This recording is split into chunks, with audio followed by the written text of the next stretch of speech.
Good morning children, welcome back to your physics class.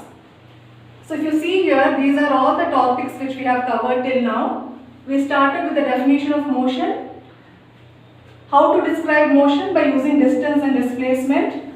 We saw uniform and non-uniform motion.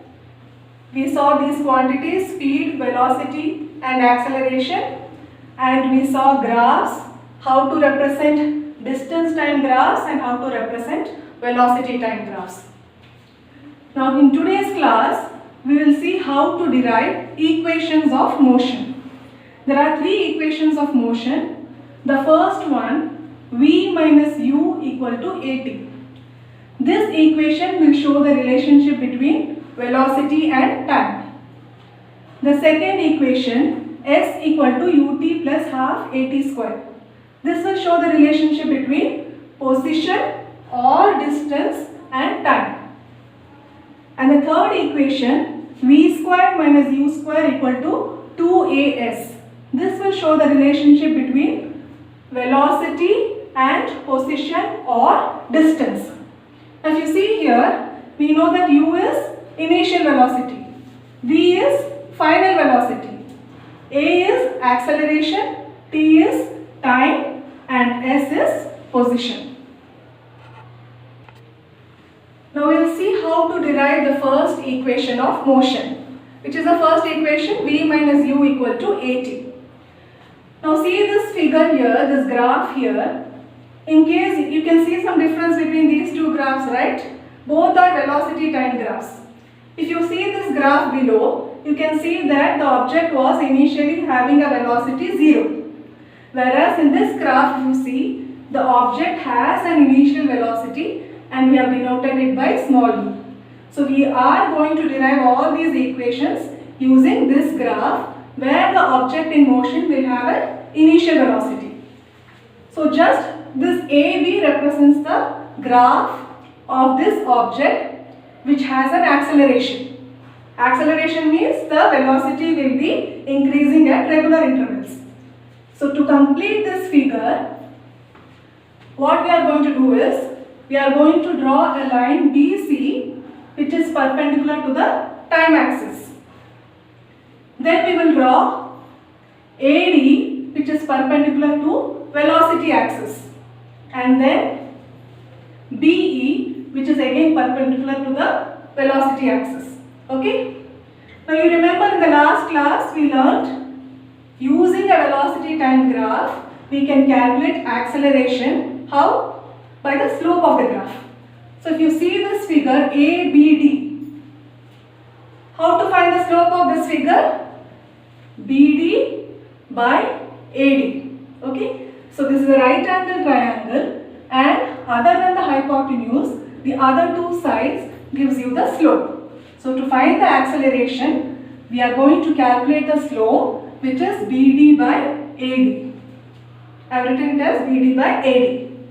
Now if you see BD, okay, if you see BD is nothing but BC minus DC.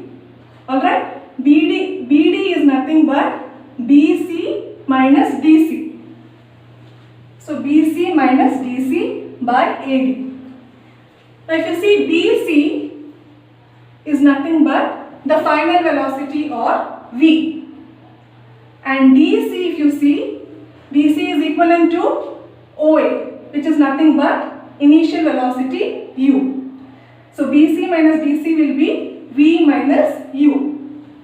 And AD, if you see, is nothing but OC, which is equivalent to T.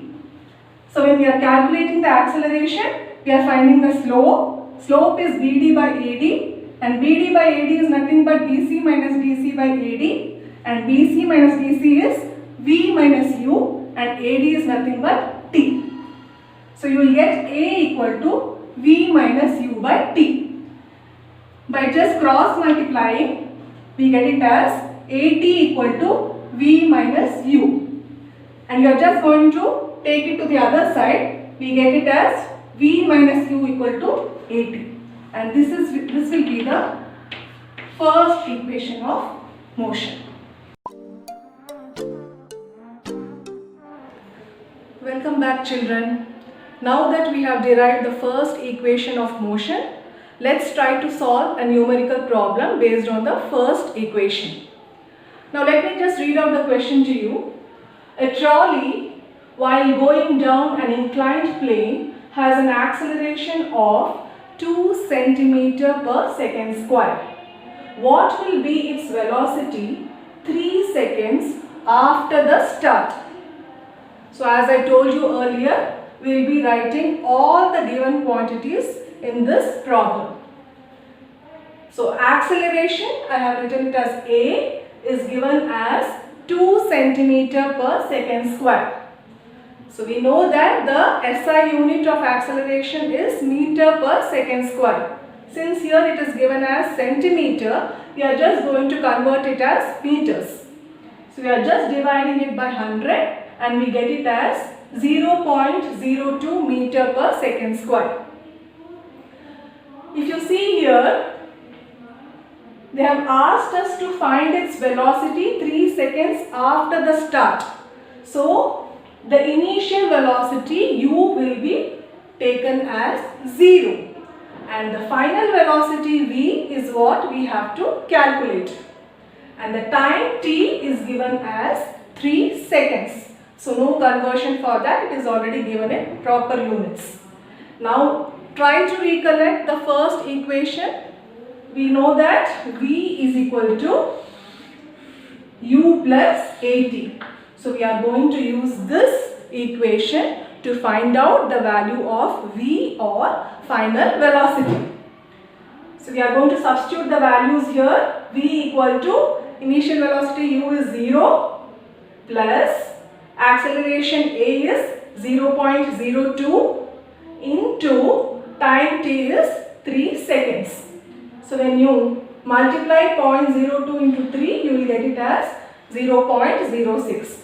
So 0 plus 0.06 will be 0.06, and as we are calculating the velocity, the unit will be meter per second. Okay. So I hope this is clear to you. I am going to give you one problem to solve. Try it out. If you need any further clarification, please let me know. Take care children, and goodbye till the next class.